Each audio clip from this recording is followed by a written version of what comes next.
Assalamualaikum warahmatullahi wabarakatuh. Perkenalkan, kami dari kelompok 6 akan membuat video mengenai materi bandwidth. Sebelum itu, kami akan memperkenalkan diri masing-masing. Perkenalkan, nama saya Herianti. Perkenalkan, nama saya Jermatina. Perkenalkan, nama saya Nurati. Perkenalkan, nama saya Faisal. Perkenalkan, nama saya Ismail. Selamat menyaksikan. Baik, di sini saya akan menjelaskan pengertian bandwidth.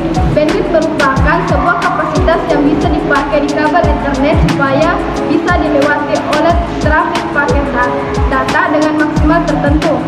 Adapun definisi lain dari bandwidth internet yaitu jumlah konsumsi transfer data yang dihitung di dalam satuan waktu bit per sekon atau bps. Kemudian, saya akan menjelaskan jenis bandwidth. Yang pertama, bandwidth analog. Bandwidth analog merupakan besarnya sebuah rentang frekuensi dalam satuan hertz, di mana sebuah sinyal bisa didapatkan secara akurat. Selain itu, bandwidth analog biasanya mempunyai ukuran yang relatif lebih rendah dibandingkan dengan bandwidth digital. Satuan yang biasa digunakan adalah bits, byte, kilo, mega, dan giga. Yang kedua, bandwidth digital. Bandwidth digital merupakan jumlah dari pulsa per detik yang diukur dalam bits per second atau bps. Tipe bandwidth yang satu ini menggunakan sinyal digital di dalam transmisinya. Sementara ukuran bandwidth digital relatif lebih besar dan lebar dibandingkan dengan bandwidth analog. Selanjutnya di sini saya akan menjelaskan tentang fungsi bandwidth. Ada beberapa fungsi yang berkaitan dengan bandwidth berdasarkan perannya di dalam jaringan internet, di antaranya 1. Media pengiriman data.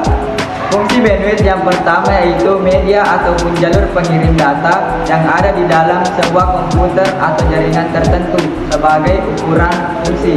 Yang kedua, kecepatan transfer data. Fungsi bandwidth yang kedua yaitu sebagai pembagi kecepatan transfer data.